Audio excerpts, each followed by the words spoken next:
Bitcoin, the world's most well-known cryptocurrency, has recently reached new historic highs, breaching the $100,000 mark.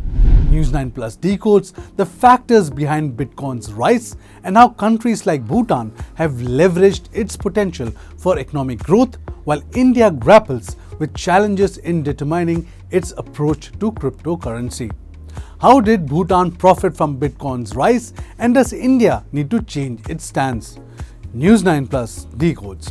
One of the biggest catalysts for Bitcoin's recent price jump was the nomination of Paul Atkins to lead the US Securities and Exchange Commission, or SEC.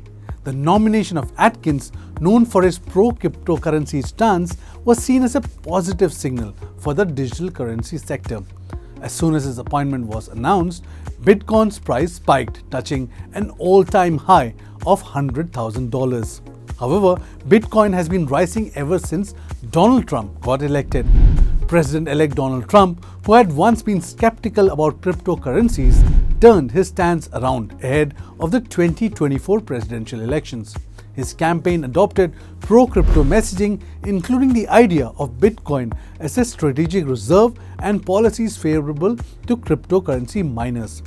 Trump's shift was largely seen as an attempt to attract younger voters, particularly male voters interested in digital currencies.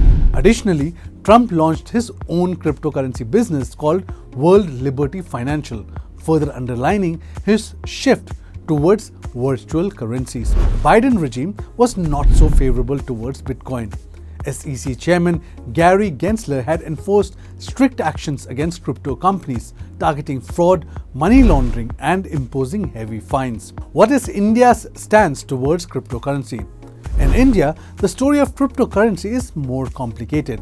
While digital currencies have gained popularity, the government has taken a cautious approach. In 2022, the Indian government introduced a 30% tax on crypto earnings and a 1% tax deduction at source on each transaction. This heavy taxation has created some reluctance among Indian investors.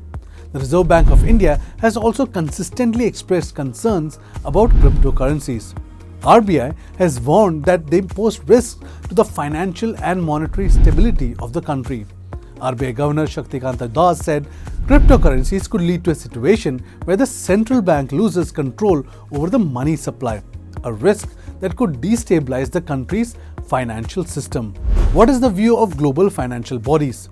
The international community, including the International Monetary Fund and Financial Stability Board, have suggested that banning cryptocurrencies outright may not be effective due to their borderless nature.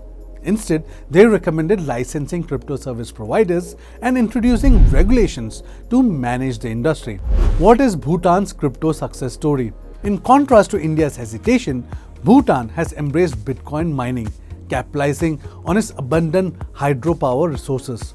Bhutan ranks as the fifth largest holder of Bitcoin globally, behind the United States, China, the United Kingdom, and Ukraine. The country uses its surplus hydroelectric power to mine Bitcoin at a much lower cost than other nations, making it economically viable. This surge in cryptocurrency mining has had significant effects on Bhutan's energy consumption. The country's domestic energy use has increased, reduced its hydropower exports to India.